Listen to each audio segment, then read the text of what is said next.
सारे। बस बस और सुट और सुट चालन को ठीक।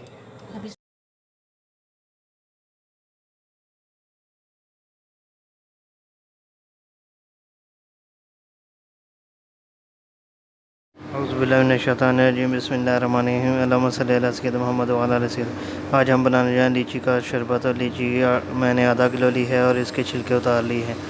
उसके बाद मैंने काला नमक लिया है 1/2 टेबल स्पून, आप कम या ज़्यादा कर सकते हैं। लेमन का जूस 2 टेबल स्पून, कम या ज़्यादा कर सकते हैं इसको खट्टा मीठा करने के लिए। चीनी 6 टेबल स्पून ली है, कम या ज़्यादा आप कर सकते हैं जायके। और बर्फ़ ली है, ये हस्बे ज़ायक़ा हम इस्तेमाल करेंगे। सबसे पहले हमने आधा किलो जो लीची ली थी उनके छिलके उतार कर उनको हमने पैदा कर लिया है। अब जग लेकर अब इसमें छिला हुए लीची डालेंगे और इसको चम्मच के साथ डाल लीजिए। उसके बाद आप इसमें काला नमक शामिल करेंगे 1/2 टेबल स्पून, कम या ज़्यादा कर सकते हैं ये इसके जायके को ज़्यादा कर। मैंने 3 टेबल स्पून इसमें लेमन का रस शामिल किया है, ना भी करें ये ऑप्शनल है। उसके बाद हम 6 टेबल स्पून इसमें चीनी शामिल करेंगे क्योंकि ये बहुत ज़्यादा खट्टी होती है, इसकी वजह से 6 टेबल स्पून हम इसमें शामिल कर लेंगे। उसके बाद 2 या 3 मैंने बर्फ़ की टुकड़ियाँ शामिल की हैं, बर्फ़ के क्यूब शामिल किए हैं, कम ज़्यादा कर सकते हैं। और इसके बाद हाफ़ ग्लास यानी आधा कप मैंने जो है इसमें पानी शामिल किया है और इसको ब्लेंडर के ऊपर ले जाते हैं। मिनट तक आप इसको ब्लेंड करेंगे जब तक ये मुकम्मल ब्लेंड ना हो जाए।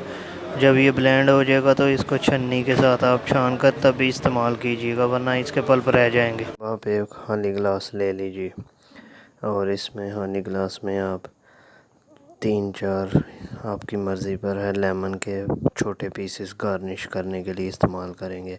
साथ मैंने मिंट भी इस्तेमाल किया है यानी पुदीना का, इसको खूबसूरती बढ़ाने के लिए, क्योंकि ये ऑलरेडी खट्टा मीठा होता है इस वजह से। अब इसमें हम पुदीना के पत्ता डालने के बाद इसको मैं मज़ीद जो है थोड़ा सा काला नमक यानी एक चुटकी 1/2 टेबल स्पून काला नमक शामिल कर लूँगा। उसके बाद मैं 3 अदद आइस बार यानी बर्फ़ इसमें शामिल करूँगा ताकि ये ठंडा हो जाए। और उसके बाद हम जल्दी से इसमें छना हुआ लीची का जूस शामिल कर देंगे। इसको इस्तेमाल करने से पहले छान लीजिएगा क्योंकि इसके पल्प रह जाते हैं, वो पल्प छन्नी में छन जाएंगे। ये मैं इसमें 3 चम्मच जामे शीरी का इस्तेमाल करूँगा।